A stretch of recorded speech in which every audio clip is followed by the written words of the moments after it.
Jeff, it is a real honor to be able to talk to you and to dig into your work. I know we've been emailing for a couple of weeks now, and I've been digging into your book and your interviews and your lectures. It's really great to have you on the show, man. Welcome. Well, thank you. Thank you for having me.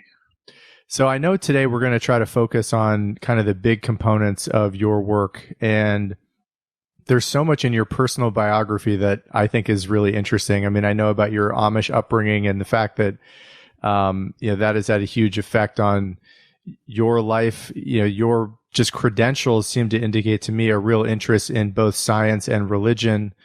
I think as I was talking to people in the last week or so about the fact that I was talking to you and I was articulating kind of the primary points of your book, which, I read to be mostly the mystery of spontaneous remission and just health in general for human beings. Maybe we can kind of start with those 2 points, and maybe we can begin with the spontaneous remission. That always seemed to raise people's eyebrows when I brought this up in conversation about what your book Cured is at least partly focused on. How did you get interested in spontaneous remission? And maybe we could just start to dig into what you began to find. I know through a nurse who encouraged you to go to Brazil and your own investigation into South America. You can take that conversation and that question wherever you'd like to, but I'd love to document that story and share it. Yes, well, that's true. That one level of this story occurred shortly after I finished residency. I was a new young medical director at McLean Hospital and faculty member at Harvard. And this nurse, this oncology nurse from Mass General came to me in Boston, and she wanted help explaining her pancreatic cancer diagnosis to her son. And pancreatic cancer is a terrible diagnosis. It's one of the worst cancers. It usually has a short, brutish, painful end. By the time of diagnosis, it's usually spread quite a bit, and there's not a lot that can be done in terms of treatments. And so we spoke about that with her son, and then she took off for a healing center and then began writing me and calling me saying that she was getting better. She couldn't believe it. She was starting to eat steak and salad again and feeling a lot better. And she came back to the United States, went back to this healing center with her children, and continued to have this amazing trajectory. She was just giving up a lot of fears, becoming more vibrant and more alive. And she thought that since I had this dual background in medicine and theology, that maybe I'd want to look into it. And I declined. I didn't think there was likely to be anything there that was couldn't be explained by traditional science. But I owe a lot to Nikki, and she continued to be persistent. She began calling people around the country and suggesting they send their medical files to me. And so as people contacted me, I continued to say no for a while. But then as people were sending me these files, most of them I could explain from a traditional standpoint in medicine, but some of them I couldn't. And the long and the short of it is in 2003, I did begin to look into this. The first few years were confusing. And so trying to figure out how to set up the medical criteria to really figure out what was going on here. Most of the time when you hear these stories, when you begin to look into the medical evidence or you begin to ask for medical evidence, the stories begin to dissipate and disappear. And it's complicated because every illness has its own trajectory, has its own kinds of proof. It has its own trajectory in the sense that some illnesses are fatal no matter what you do. Some illnesses are fatal unless they receive certain kinds of treatment like chemotherapy or radiation, and then they're highly responsive to treatment. Some are not responsive to chemotherapy or radiation, but are highly responsive to surgery.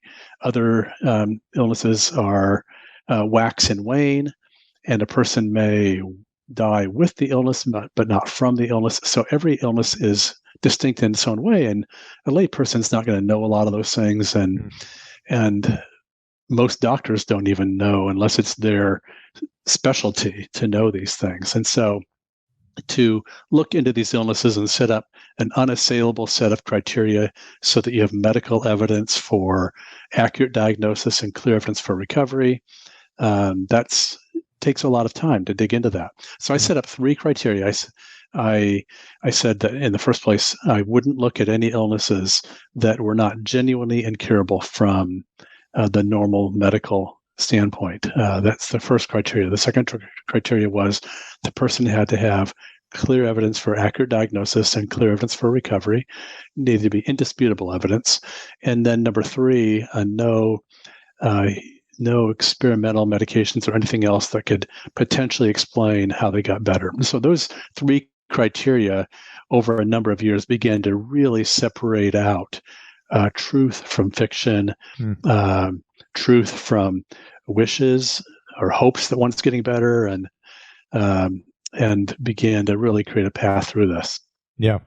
And I know this, obviously not everyone gets cured, not everybody recovers, but some do. And I think that, as you just articulated it, were the people that you wanted to focus on. And this must be the natural next question that you always get. What did they do? What worked? How do you make sense of how some of these people recovered? And maybe if you could give some context to the type of diseases that people were facing that, kind of mystified you and the medical community as to how they could have recovered from such an illness. Yeah, that's a good question. I mean, it was this investigation over a period of 19 years so far has personally and professionally changed the way I view so many things. It's been quite an upheaval in my own understanding of what it means to be a physician, how I was trained as a physician, why we don't look at these things in medicine, why we should, why we have a moral obligation to be looking into how people heal.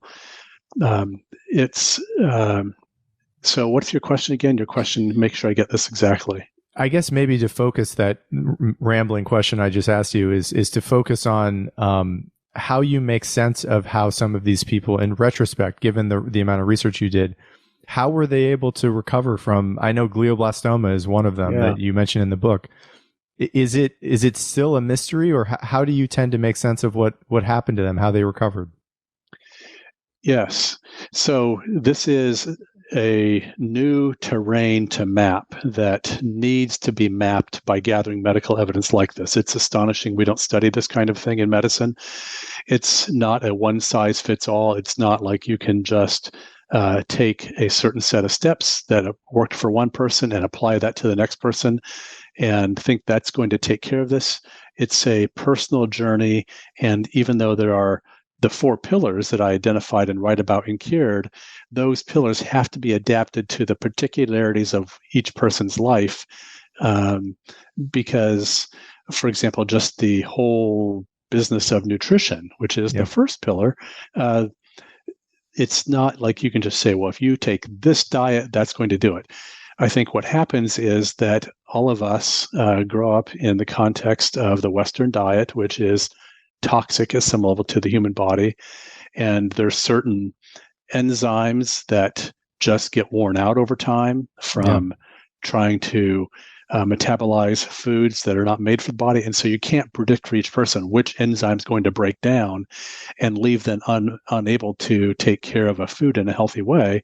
So, and there's just hundreds of thousands of enzymes in the body. And so which one of those break down is going to be different for different individuals. And so to provide the healthy foods that help compensate for the challenges that have occurred over time, you have to start to really get to know what your body is saying to you. You have to start listening to the messages of the body. So you begin creating just even the pathway of nutrition, something that works for you, even though that might be somewhat different from the other person.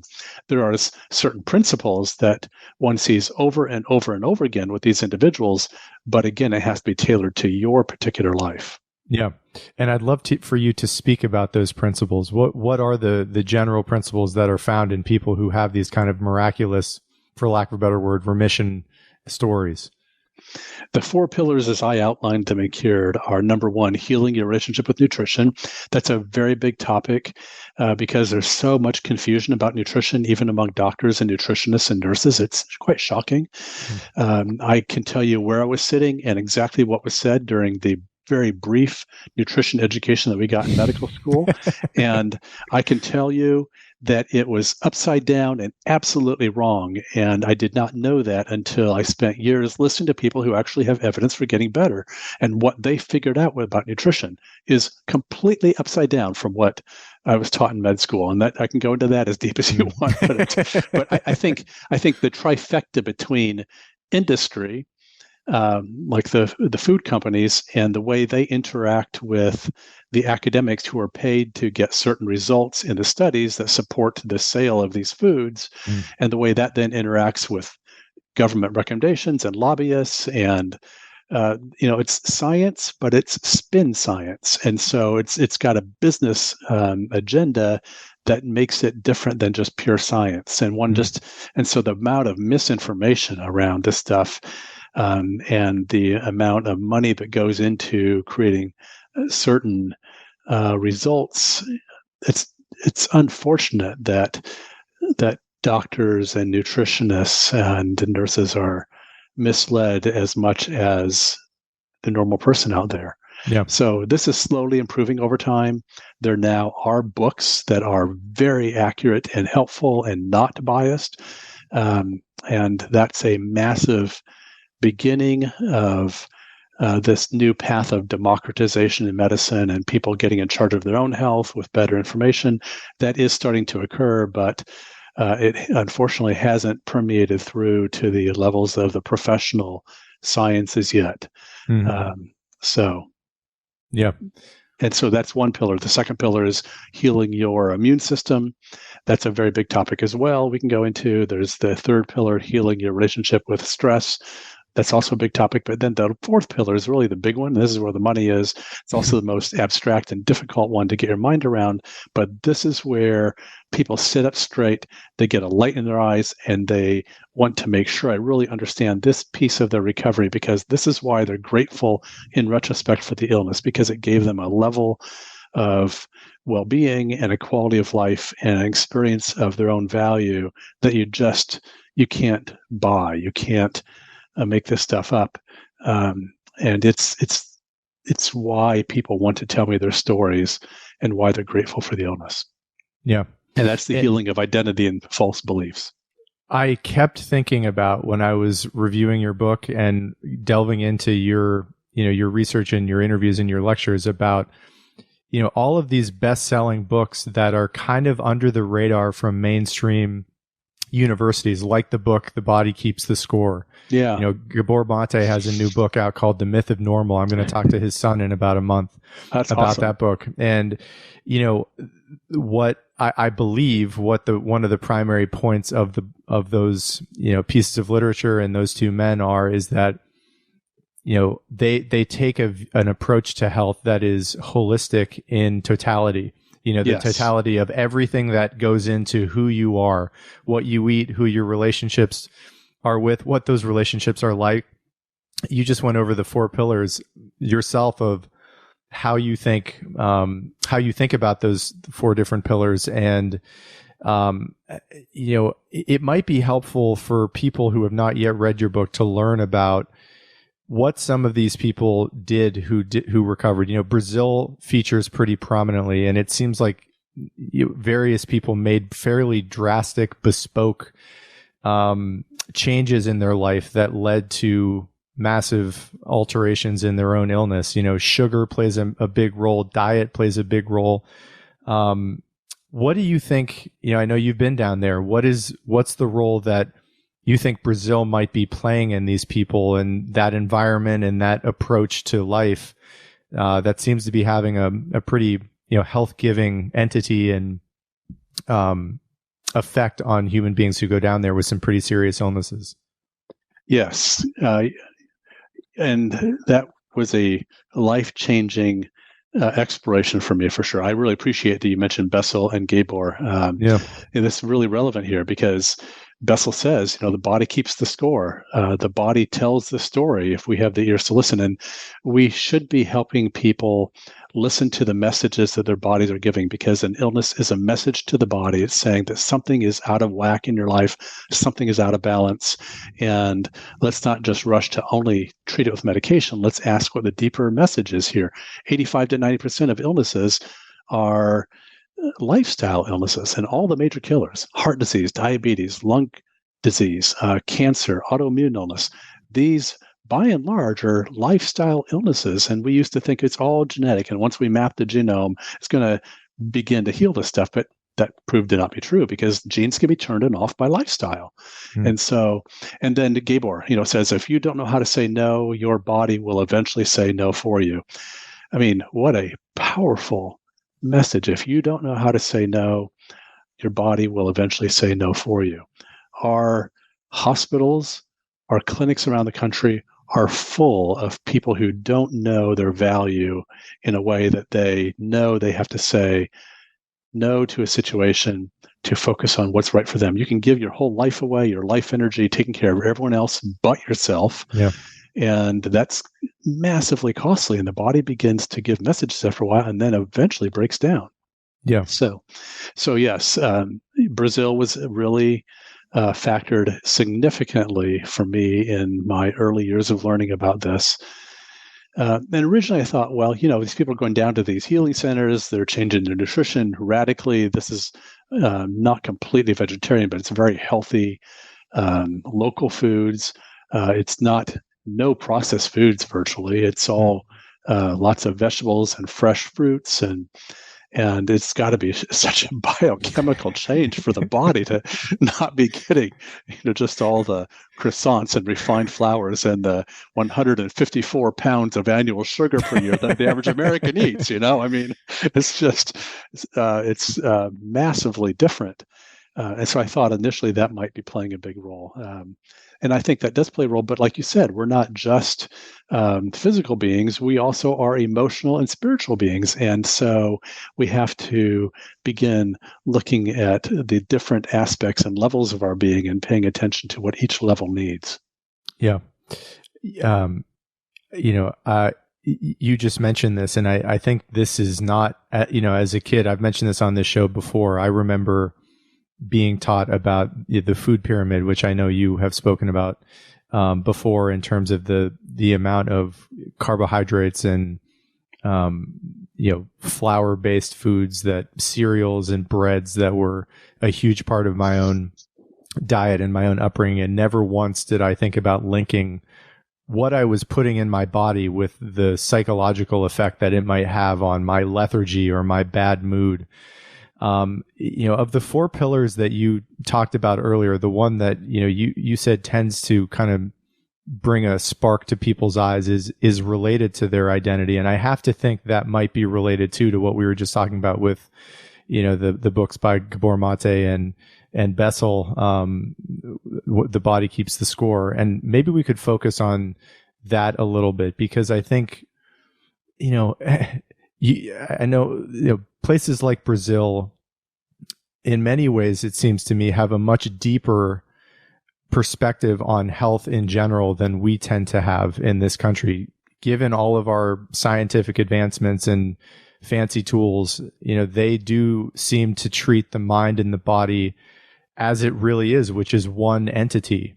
And maybe we could talk about identity and ways in which, you have seen stories of people who, for example, exit a truly toxic work environment or a truly toxic personal relationship that may have been going on for decades and that has caused chronic stress or some sort of chronic dis-ease in general in a person, that has led to very likely some sort of reaction from the body. I know you talk about, autoimmune diseases oftentimes as being a component of that. And I've heard Gabor talk about ALS in many ways. Mm-hmm. I had never heard this before I came across his literature, that it's commonly understood by nurses who treat ALS patients that they're known as, unless someone is exceedingly nice and ingratiating, there's no way that they have ALS. And his general point was that these are people in general, like Lou Gehrig himself, who have been giving and giving and giving and never really taking care of themselves their whole life. And it's his view that in many cases, the ALS is essentially the body coming back and being at war with your own identity. It's a long statement there, but I'd love for you to talk about the identity part in terms of health and how that may be related to remissions that you've come across. Yes. Well, autoimmune means self-attacking. And so the brilliant immune cells, which are so specialized, you get all these subtypes of immune cells that you have the T cells, you have the B cells, you have all these subtypes that are just so intelligent about going out and finding the pathogen or finding the invader or creating a strong, robust immune system that can kick out problems or kick out the mutating cells that would become cancer if they're not detected and kicked out. So it's a brilliant system, but when that system begins to break down and begin to attack the body that it was sworn to protect, that's called autoimmune. And most of the illnesses that are causing suffering and killing people are autoimmune. And so ALS, Lou Gehrig's, or MS, diabetes is autoimmune. Most forms of heart disease are autoimmune. Most cancers are autoimmune. And that's a breakdown of the immune system that has become chronic inflammation attacking the body instead of helping you be vital and healthy.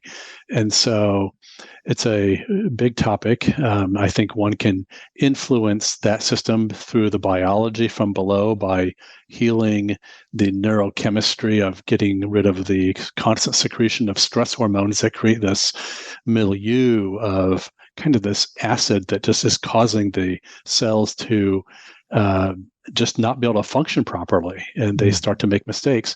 And also through giving the body the kind of dense nutrition that allows the body to heal. But also you can heal this from above as well through the kinds of emotional and spiritual nutrition that you're putting in your body. You raised the idea of what toxic stress is, and that's a very important distinction because too many books that I've seen talk about eliminating stress, and eliminating stress can be important, but can you really eliminate rush hour? No. Can you eliminate all the stress that's involved with raising children or having a newborn or taking care of an aging parent or dealing with friends that just put you through the roof or a partner that puts you through the roof? No, you can't.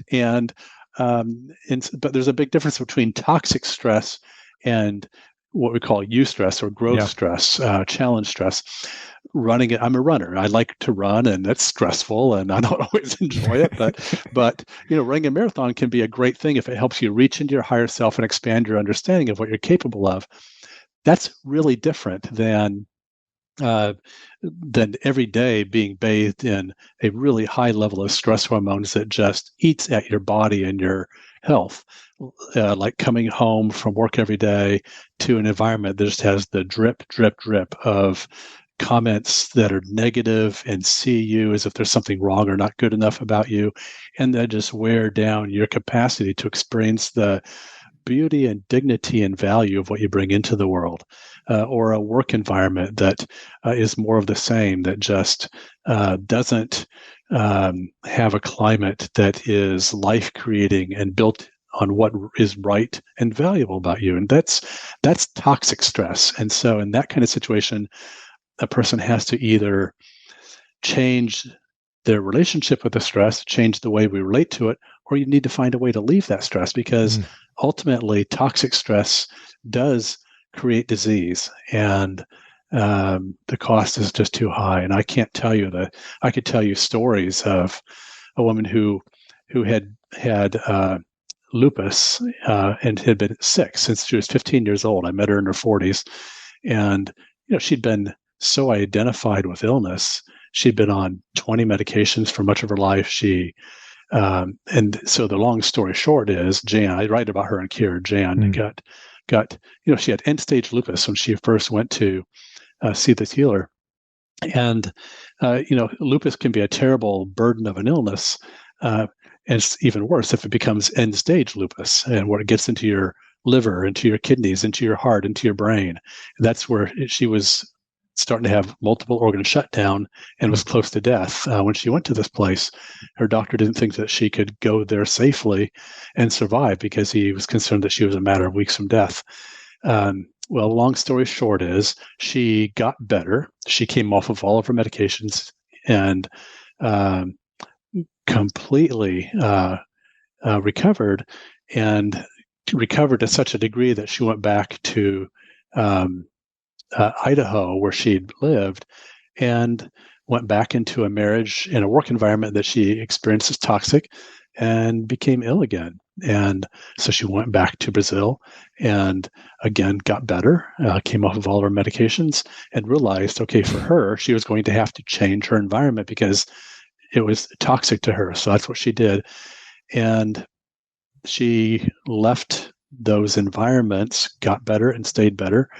And it's wild because she would go back to Idaho and walk down the street and see people that she had known since she was a teenager, and they didn't recognize her. And when you see the photographs of before and after, it's just shocking because she didn't look like the same person. And so the fact that people didn't recognize her was a sign of how not only her health had changed, but how much her identity had changed, her way of carrying herself, her outlook, her way of being in the world. She was just a vibrant, healthy, happy, glowing lady when I met her. But boy, you look at these photos and you can see why, wow, this does not look like the same person.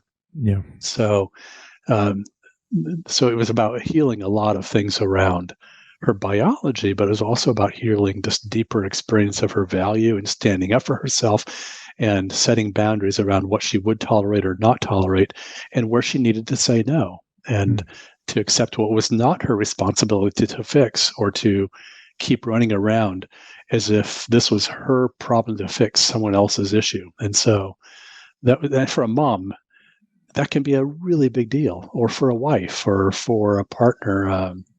It's very hard to see clearly the toxic brew that if a fish doesn't know what wet is, it doesn't know anything else.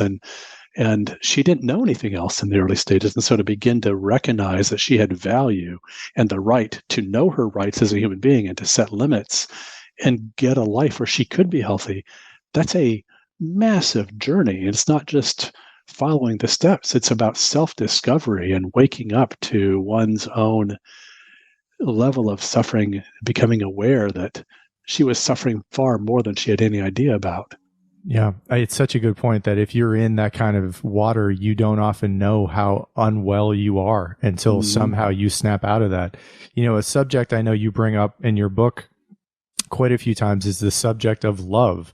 And, you know, just as in my own life as an American, you know, in terms of health, I often thought of, well, I need to eat certain types of food. I need to probably exercise a few times a week. I don't think we generally as a culture incorporate that concept in health, you know, which comes through, you talk about the vagus nerve and how communicating even in these little micro moments with people in your daily life, whether that's your partner or really even more just kind of acquaintances in your community, can really boost your you just mentioned this about this woman, your vitality and general look about yourself. And this is a podcast episode I hope to be doing in the next few months with the author of the Blue Zone book, which delves into people who disproportionately live in areas of the world where there are centenarians, people living past 100. And again, like I had to think about that concept in reading your book, in the sense that one of the primary components in these areas seems to be community and people who feel connected to other people. And there are nutrients, just like there are nutrients in a great salad, of having wonderful relationships. And if you don't have that in your life whatsoever, you can wilt and you can really suffer. You know, I know we're getting a little bit short on time, and maybe we can, you know, continue this conversation at some point in the future, but I'd love to maybe focus the last part of this conversation on advice you would have for people who have just gotten some sort of a terminal quote unquote illness or a diagnosis of having, for example, an autoimmune disease. And I don't think it's your point that we know definitively how to help all of those people. To me, your book is more of a consciousness raising exercise of, we need to start thinking a little deeper about other options that might be available to people to help them. I don't know if you would agree with that in general, but what advice would you give to people who have just been given some pretty terrible news to what they might want to tinker with to try to see if it might actually help them? Yes. Good topic and a big topic. I think the first thing that comes to mind for me is just to have some compassion here. And I think, and for the person who is experiencing that, to have some compassion for themselves, I think it's such a scary thing.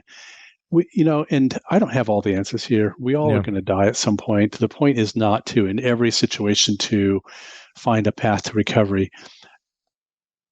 There's so many people who I see. I've been medical director at a psychiatric hospital for 20 years. I also, for 14 of those years, was the chief of behavioral medicine at a large urban medical center. So I've seen both sides of this, and I've seen so many people get diagnosed with a fatal illness, like a fatal form of cancer or something. And at one level, they will be terrified, but at another level, they'll actually be relieved. It's like, boy, well, life's been really rough. There's been a lot of trauma, been a lot of expectations. Maybe now I don't have to take over the family business, like everyone's putting pressure on me, or there's a way out, and so it's in that.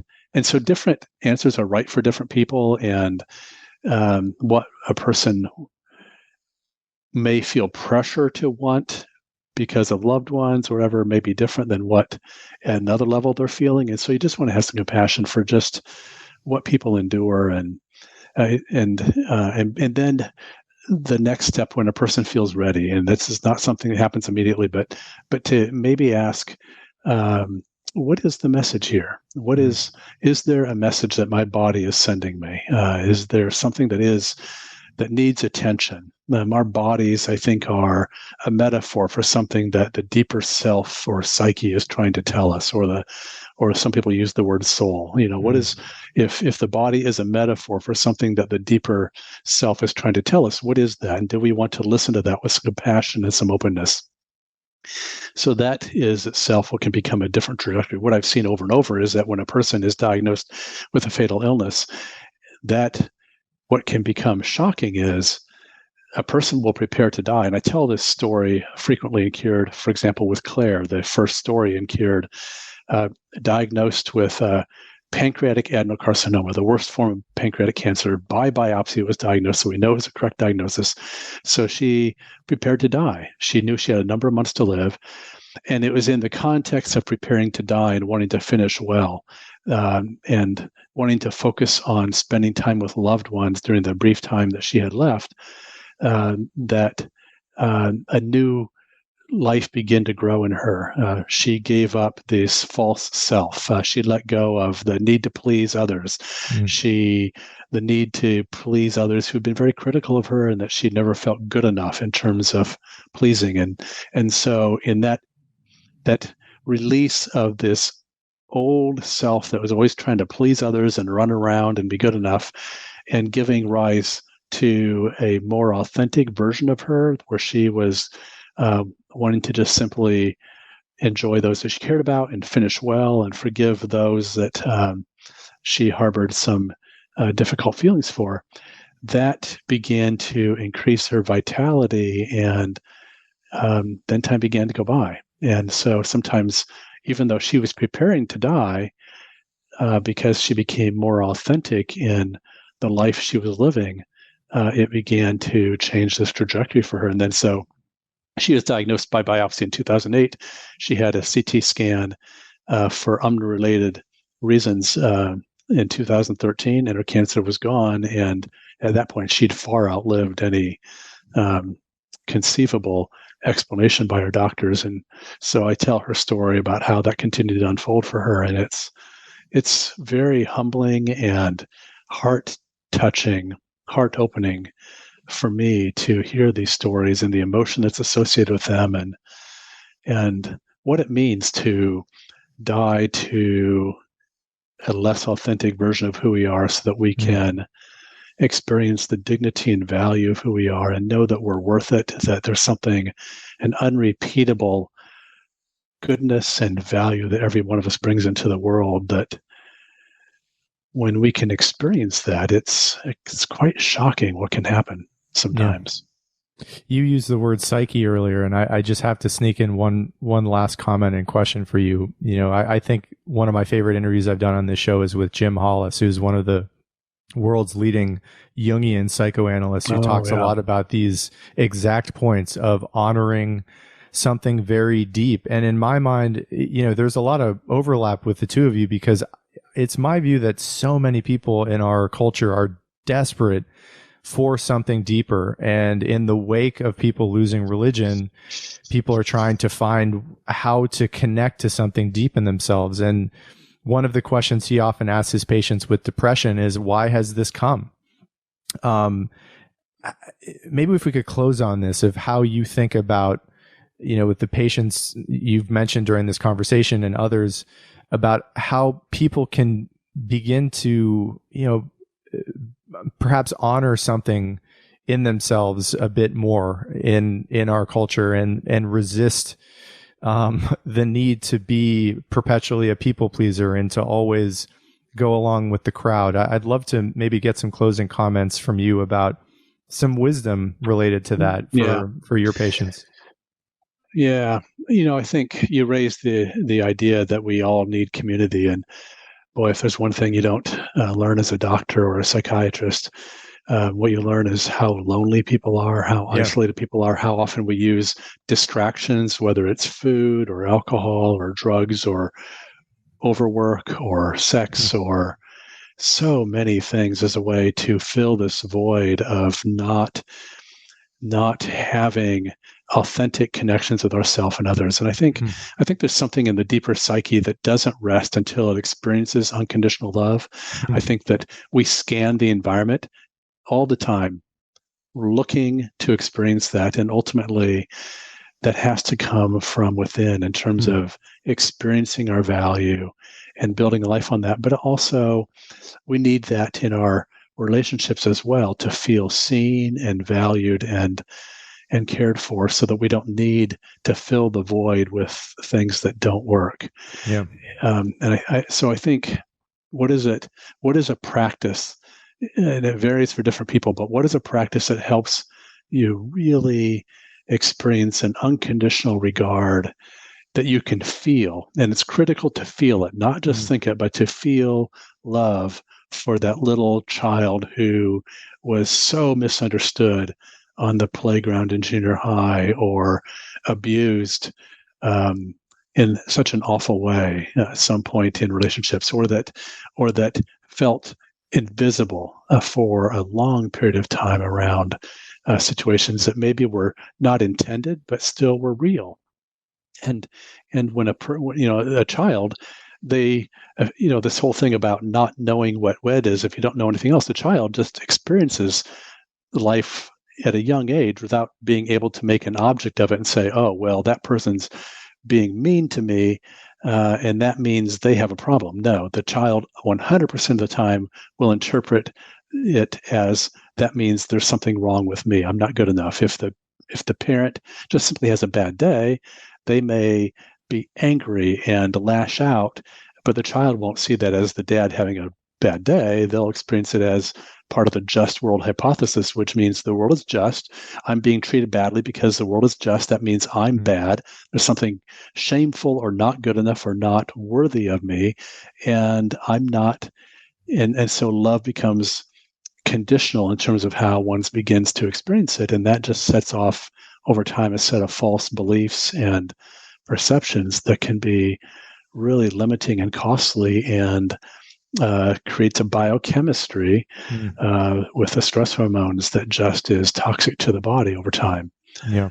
So, you want a person that has a path that just is on a daily basis, taking some time to remind and experience and feel one's value and infinite unrepeatable goodness that this person uniquely brings into the world, there's ultimately, there has to be a path that one can feel around that if one's going to begin to heal.